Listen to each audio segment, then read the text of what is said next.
Здраво да дојдете во уште едно видео, каде што ова видео ќе збориме за анеуплоидија. Како што рековме, тоа е всушност зголемување или намалување на одделни хромозоми во хомологните хромозомски групи.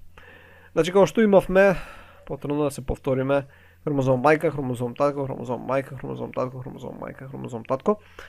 Значи, тоа е зголемување или намалување на дадени хромозоми од некои си хромозомски групи. Например, тука можеме да имаме еден екстра, овдека да ни фали еден, така да имаме колку хромозомска група која фали еден хромозом, тука исто да фали, па да имаме една исто повторно со екстра некој и така натаму и така натаму. И сега ќе разгледаме зошто всушност се јавуваат овие анеуплоидии, каде што може да имаме плюс, односно вишок или пак да фалат хромозоми во дадени хомологни групи и како тие се дела, како се класифицираат. Добро, нека се ова што го нацртав и сега да видиме. Се зависи, се е поврзано всушност со ова десно слика да ќе видиме после, сега фокусирате се на лево сликава. Ајде ќе ставиме уште еден зум. Се е поврзано всушност со мејоза. Значи ние имаме анеуплоиди на соматските клетки, ама тие потекнуваат уште од образувањето на зиготот. Така, значи, кога си имал некоја си јајце клетка, која се поврзала со сперматозоид, уште во образувањето на зиготот од тие две, значи, кога образуваат зигот, тој зигот ја содржал таа одредената анеуплоидија, дали му фалел или имал вишок хромозом.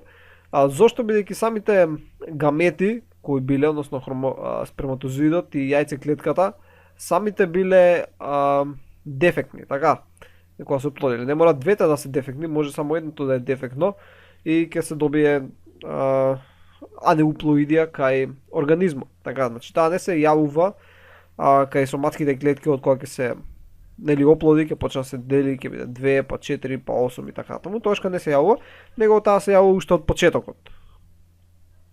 Сега, да видиме како се формира, значи започнуваме од мејоза, така.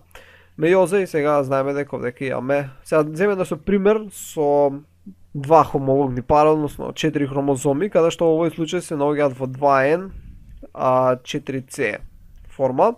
И овдека исто имаме 2N, 4C. И сега, најважното е, имаме разлики спрема тоа кога настанува,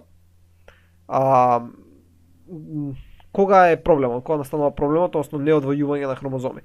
Дали настанува во мејоза 1 или, ајде оддалечам, не може вака, зашто? Или настанува во мејоза 2. Значи тоа е многу важно. Сега, например, ќе го разгледаме првен случајот ако настанува во мејоза 1, што е левава слика. Гледаме дека едниот пар од хомологни хромозоми не се разделил, односно целиот отишол во левава клетка. И сега левата клетка, кога ќе се одвојат тие, значи од кога од 4C ќе преминат во 2C, така ќе станат еднохроматидни, има многу повеќе хромозоми. И тие сега кога ќе преминат во 1N, 2C, во двете нови клетки, двете нови клетки ќе имаат по еден вишок хромозом. Сега, овдека примерот е земен, нели, со два хомологни пара, односно 4 хромозома, така. Сега, кај нас има всушност 23 пара, односно 46 хромозоми. Добро, во половите клетки има, и у половите има 46 хромозоми, после ми има 23. Значи 23 пара, односно 46 хромозома.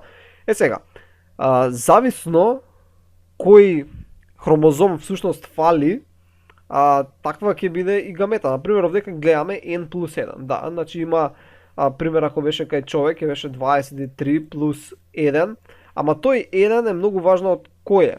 Например, дали тој 1 е од 14-тиот пар, дали тој 1 е од 21-тиот пар на хромозоми. Така, значи тоа е многу битно од кај е тој плюс 1. Мислам, кој е тој хромозом, кој е вишокот. Значи се добиваат две гамети кои ќе бидат со плюс 1, така, две гамети кои ќе бидат плюс 1 и ќе се добијат две гамети кои ќе бидат минус 1, кој ќе им фали еден хромозом и тој хромозом ќе биде истиот кој е овдека плюс, така. Например, ако овдека лево вишок е 14-тиот хромозом, овдека фали исто 14-тиот хромозом. Значи важното што треба да се запамти е дека ако нераздвојувањето се случи во мејоза 1, ако ќе се случи во мејоза 1 нераздвојувањето, тоа што ќе се добие ќе бидат, ава ќе направиме 4. Тоа што ќе се добие ќе бидат две клетки кои ќе бидат n плюс 1 и две клетки кои ќе бидат, со жолта боја нека биде, n минус 1. Значи тоа ќе се случи ако нераздвојувањето настане во мејоза 1. Исто важно е да знаете дека хромозомот е многу важно. Кој е тој плюс 1? Кој хромозом е? Дали 14-тиот, дали е 15-тиот, дали е 21-тиот? Например, ако беше 21-тиот, тогаш оваа гамета, дали е јајцеклетка или сперматозоид, не е важно, која ќе образуваше зигот, ќе даше зигот кој ќе биде со Даун синдром. Така да важно е кој хромозом е вишок. И тој хромозом кој е вишок, овдека всушност е мањак, фали. Добро, сега да видиме што се случува ако се случи во мејоза 2. Значи ако се случи во мејоза 2, идеме овдека горе на сликава. Значи први мејоза 1 си се одвива нормално, така 2N4C, си се разделуваат во двете клетки нормално, но сега кога ќе треба да се образува при мејоза 2, имаме целиот хромозом преминува нааму на кај левата клетка, таа што ќе се добие, не се раздвојуваат хромозомите и ќе се добијат гамети. Сега, кај овие гамети, можете да видите дека едната гамета ќе има плюс 1 хромозом, така, оваа ќе фали 1 хромозом. Ама овие вдека што ќе се добијат, ќе бидат нормални. Бидејќи кај нив, значи важното е, се добиваат две клетки кои се сосема нормални, бидејќи во таа клетка немало никакво неразделување на хромозомите, додека во оваа лево имало нераздвојување, така што се добива една плюс, една минус. Односно, при мејоза 2, така се добиваат, да речеме, ќе земеме сега со жолта боја, се добиваат 4 клетки, така. Сега, каде што имаме две кои се нормални и имаме една која е плюс 1 и една која е минус 1. Така, значи тоа е целта разлика помеѓу мејоза 1 и мејоза 2. Кај мејоза 1 значи се добива две клетки. Евака две клетки кои беа такви, две клетки кои беа вакви, а овдека се добиваат две клетки кои се сосема нормални, со нормален број на хромозоми и една која е со плюс 1 хромозом и една која е минус 1 хромозом. И тој хромозом кој е кај оваа плюс 1, да речеме дека тоа е, не знам, 14-тиот хромозом, кај оваа фали 14-тиот хромозом. Значи истиот хромозом фали или е у плюс. Така логично е, се надам дека разбирате. Сликата сама си објаснува се, значи не мора ни некое посебно знаење, но само се гледа. Иде таму, иде ваму и гледате како е. Сега ќе видиме различни состојби. Усари, пред да видиме состојби, ќе заборев да спомнам зошто доаѓа до нераздвојување. Гледаме овдека дека така не се раздвоиле. Ама треба да се одговориме зошто не се раздвојуваат, кој може да се причините за нераздвојувањето. Значи може да има повеќе причини. Значи ако речеме дека ова е јадрото, така и сега имаме хромозоми, а и хромозомите ќе бележиме со протоколова боја. Знаем дека во мејоза 1, всушност, вака ова е 1, значи имаш еден хромозом, имаш друг, овие се хомологен пар и од 2C преминуваат во 4C и се приспојуваат заедно и образуваат биваленти, така со еден синаптички комплекс, се приспосуваат заедно и правеа биваленти, ако се сеќавате од мејоза. Сега може да се случи, значи може да се, ова е нормално, овдека лево. Сега на десно ќе направиме нешто што не би било нормално. Може да се случи да не образуваат ваков синаптички комплекс, значи како што ги имаме хромозомите, и да не се образува овој синаптички комплекс. Така, го нема. Тоа се нарекува асинапсис, бидејќи нема синаптички комплекс. Така, ставиме како X. Добро, да не личи тоа на множено, ама не знам. Ќе бележиме вака некако дека нема синаптички комплекс.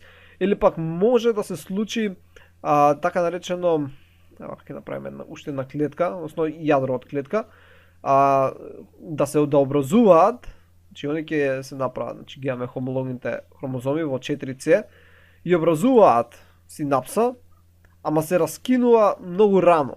Така, значи, многу рано се раскинува и не е навремено. Значи, они ќе образуваат, ама едноставно за брзо време ќе се раскине. Тоа се нарекува десинапсис. Така и поради тоа што дали нема да се образува хомологно, дали нема да се образува синапсис или ќе се има десинапсис, ќе се случи на пример како што ја имаме клетката, така. И сега на пример тука имаме хромозоми и вие на пример се поврзани со синапсис, а речеме дека овие овдека не се поврзани со синапсис. И кога ќе треба да се повлечат кон страните, овие може да се повлечат кон истата страна, заедно со овој, додека овој, нели, хромозом кој дека си е нормално, ќе се повлече кон десната страна. Сега овдека поради, како што реков, не се образувала синаптонемален комплекс, овдека, нели, како што бележам се со зелено, не се образувало, поради тоа и овој хромозом може да биде повлечен кон оваа страна, иако не мора. Значи може да си биде нормално да се повлече, ама поголеми се шанси да се повлече заедно како со другите. И овие ќе завршат овдека, така во новата клетка, и овој ќе заврши овдека во едната. И всушност ќе се добие овдека минус 1, овдека ќе биде плюс 1, иако не е завршена целата мејоза, ама тоа би ќе се добие на крајот. За 4 клетки, нели, овдека тоа ќе се направи после 2 клетки, и ова ќе се направат 2 клетки, и овие ќе бидат плюс 1, овие ќе бидат минус 1. Зошто? Значи зашто или не се образувал синаптички комплекс, или пак се раскинал многу рано. Друга причина може да биде неубаво образување на микротубулите. Значи како што си имаме клетката, мислам јадрото. Сега напред тука имаме хомологни хромозоми, така. И тука имаме хомологни хромозоми. И да речеме дека се врзани овдека овие со синаптонемален комплекс. И сега кога треба да се образуваат микротубулите добро треба да биде раскинато јадрото, ја не знам зашто е трета медрената мембрана, но кога ќе дојдат микротубулите, нели ќе треба да се прикачат тука две и тука две, така. Сега може да се случи ова тука да не се прикачи. Така што овој целиот пар ќе се повлечен кон лево, заедно и со овој, со едниот хромозом, и овој ќе се повлечен натаму. И тоа што ќе се добие, всушност ќе биде овдека ќе има еден хромозом од овој горе, и ќе има овој тука цел хромозомски пар, нели овдека нормално ќе нема овој синаптонемалниот комплекс, ќе се раскине, а пак ќе се добијат вишок хромозом. Значи овој овдека е всушност вишок. Додека овдека всушност ќе фали. И постојат и многу други причини, особено во анафаза кои најголем дел ги засегнуваат клетките, а кај женските исто е многу поголема шансата да се случат вакви хромозомски проблеми, поради тоа што нели рековме дека јајцеклетките кај женските едноставно ги има многу, ги има многу и тие се во една пауза, така и искачаат, например се движат и излегуваат една по една на секој 28 дена. Така и што подолго седат овде у пауза, например таа последната што е таму, подолго време се под влијание на различни фактори од надворешната средина, односно од самиот организам на мајката, каде што поголеми се шанси да дојде до некое си нераздвојување на хромозоми, и ова особено ќе го видиме со Даун синдром, што очигледно наведува дека колку е постара мајката, тоа е поголема шанса дека јајцеклетката имала нераздвоени хромозоми, и поради тоа се поголеми шанси да се јави Даун синдром или некое друго хромозомско заболување. Сега ќе разгледаме некои конкретни примери. Значи вака, ова е диплоид, кој вака изгледа нормалната негова гарнитура, да речеме дека има 4 хомологни хромозомски парови. И сега да ги разгледаме различните анеуплоиди, кои што може да бидат хиподиплоиди, односно сина боја. Значи овие овдека се всушност хиподиплоиди, барем во овој пример. Хиподиплоиди се сите каде што имаме минус, така каде што имаме намален број на хромозоми, додека хипердиплоиди, се например овие овдека во примерот, ја ќе дам повеќе, каде што имаме плюс хромозоми, така? Значи тоа е хипо и хипер диплоиди, бидејќи имаме помалку од диплоиден или повеќе од диплоиден. Добро, ај сега да разгледаме. Првото е нулисомија. односно 2n минус 2. Сега, ако има минус 2, тоа значи дека фалат 2 хромозома. Тоа е понатаму е специфицирано, сега дека не е запишано, но кој фали? Например, фали 14-тиот. Во овој случај е 4-тиот, така. Минус 2 за 4, односно фали цел хомологен пар. Значи овдека како што можеме да видиме фалат двата хромозома. Сега, може да биде моносомик. Минус 1 и повторно да биде специфицирано дека на 4-тиот, односно фали само едниот. Така, може да биде двоен моносомик. Сега, да не помешате дека ова треба да мине минус 2. Значи ова не треба да биде минус 2, не треба да биде минус 1, минус 1. И треба да се специфицира дека ова е на третиот, а ова е на 4-тиот. Така, зашто овдека фали 1 и овдека фали 1. И има многу различни комбинации, така може да биде 2n минус 2 минус 1. Така, и што е тоа? Тоа е всушност нулисомик и моносомик. Например, е нулисомик за третиот, а е моносомик за петиот. Така, тоа значи дека кај третиот хромозомски пар фалат двата хромозома, значи празно квадратче ќе ставиме, додека кај петиот хромозомски пар фали само едниот хромозом. Значи има еден и другиот фали. Значи има различни варијации, овдека фатени се неколку варијации, но може да се прават многу, така. Значи можеш да имаш, тропам сега 2n, сега вие не дека се компатибилни со живот, него едноставно теориски ги разгледуваме. 2n минус 1 минус 1 минус 1. Тоа значи дека фали по еден хромозом во три различни хромозомски пара. Така, овој например фали во 4-тиот, ова фали во 6-тиот, ова фали во 21-иот. Значи има различни комбинации на кои може да се напише и ова ќе биде троен моносомик. Така, ова е троен моносомик, но вие не се компатибилни со живот, затоа не ги сретнувам, ама теориски така би било. Сега да видиме како се тие со плюс. Така, значи трисомик 2n плюс 1. И сега например ако беше специфицирано, ќе беше на 4-тиот, дека има плюс 1 хромозом и овдека го гледаме. Не убаво со сина боја. Да земеме виолетова. Значи тука имаме 1 плюс хромозом и го гледаме. Така 2n плюс 1 на 4-тиот пар. Тетрасомик, бидејќи има 4, значи кога некој ќе рече трисомик, односно ако имате прашање, зашто таму нема да пишува 2n плюс 1, може би ќе пишува, тоа не е дека има, знаете кога ќе прочитате трисомик, си мислите дека е 2n плюс 3, така, а зашто е плюс 1, бидејќи има 3 хромозома, а за да има 3 хромозома треба 1 да се додаде. На тоа да пазите, зашто така често се греши. Например, тетрасомик ќе си речеш 2n плюс 4, дека е тетра 4, ама всушност е плюс 2. За да стигнеш до 4 ти треба плюс 2. Добро.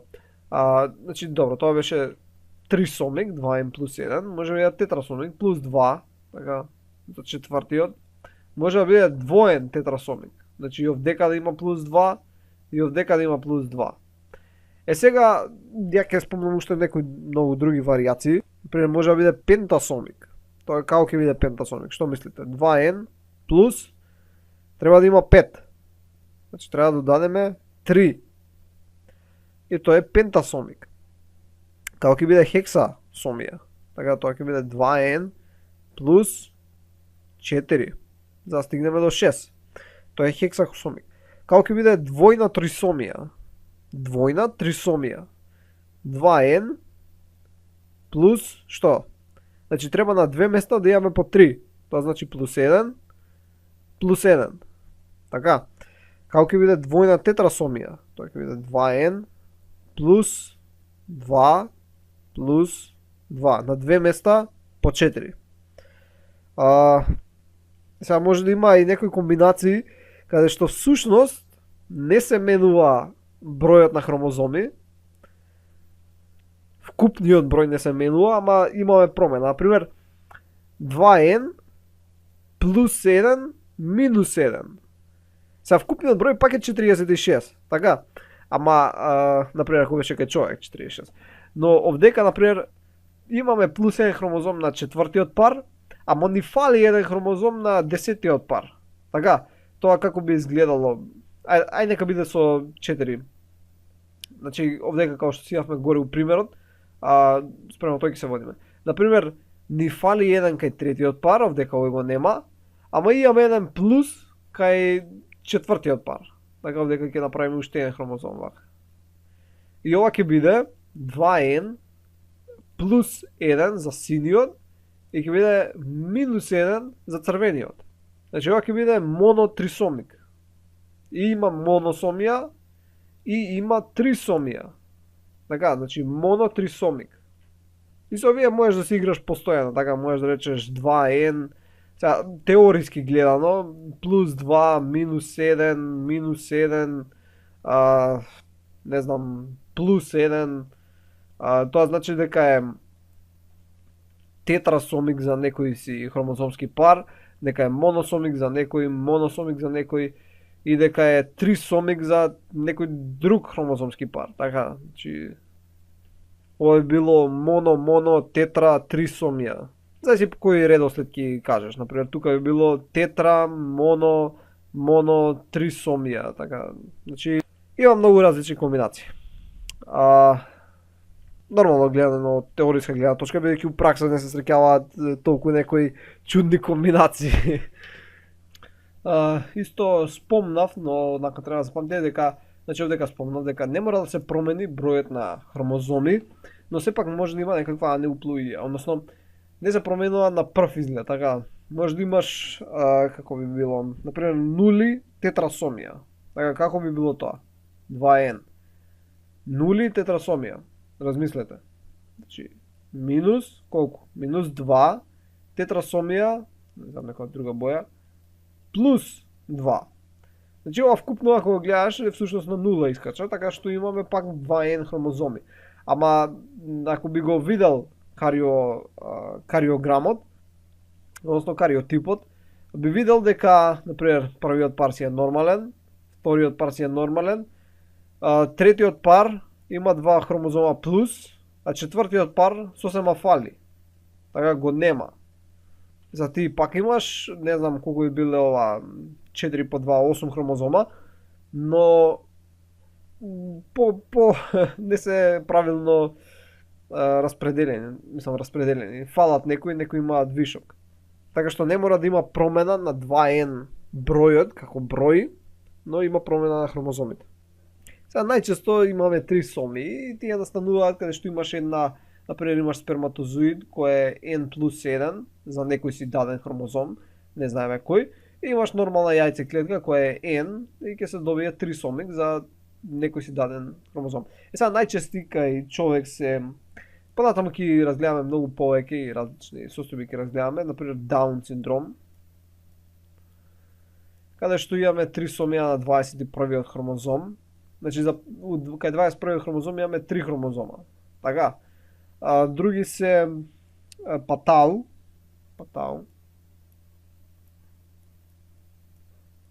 каде што имаме всушност трисомија на 13-тиот хромозом, и Едвардсов кај што имаме на 18-тиот хромозом.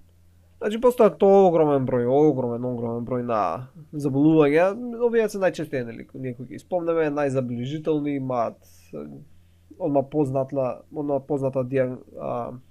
лесно се диагностицираат, лесно се гледаат, познати фенотипски карактеристики оддаваат и така натаму, но всушност ако би се истражило, например, на факултет, кога збори професорката, кога спомнува различни примери, кога луѓе кои се навидно нормални, направиле некаква анализа и гледаат дека всушност нешто им фали, на некој начин најголем дел од сите нас имаме некаква си промена.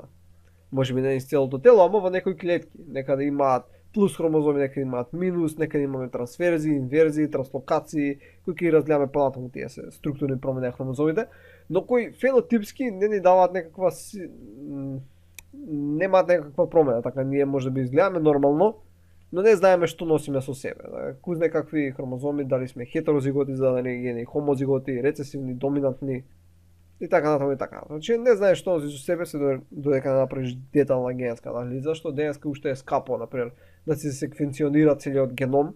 Мислам дека е, не знам, дека е 1000 евра.